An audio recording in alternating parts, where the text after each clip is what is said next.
एक अमरीकी साजिश का हिस्सा बन के एक 22 करोड़ पाकिस्तानियों की मुंतखब हुकूमत को साजिश के तहत हटाया और इनके साथ शामिल थे यहाँ के मीर जाफर और मीर सादिक। मीर जाफर जो मुसलमानों का, मुगलों का गवर्नर सिराजुद्दौला था, उसका सिपहसालार था, कमांडर इन चीफ था, उसने अंग्रेजों के साथ मिलके गद्दारी की सिराजुद्दौला से। ये गद्दारों ने आज ये किया पाकिस्तान। हम सवाल पूछते हैं अपने न्यूट्रल से, क्या उनका काम नहीं था कि इस मुदाखलत के खिलाफ पूरी कोशिश करते, रोकते, बजाय न्यूट्रल रहने के? अल्लाह ने हमें इजाजत ही नहीं दी कि हम न्यूट्रल हो जाएं। जानवर न्यूट्रल होता है।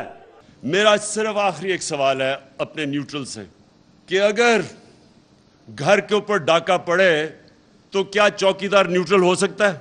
अगर इस वक्त एस्टैब्लिशमेंट सही फैसले नहीं करेगी, मैं आपको राइटिंग में देता हूं कि ये भी तबाह होंगे, फौज सबसे पहले तबाह होगी। हमारी वाहिद मुसलमान मुल्क है जिसके पास न्यूक्लियर डिटरेंट है। जब वो चला गया फिर क्या होगा? मैं आपको आज कहता हूं पाकिस्तान के 3 हिस्से होंगे।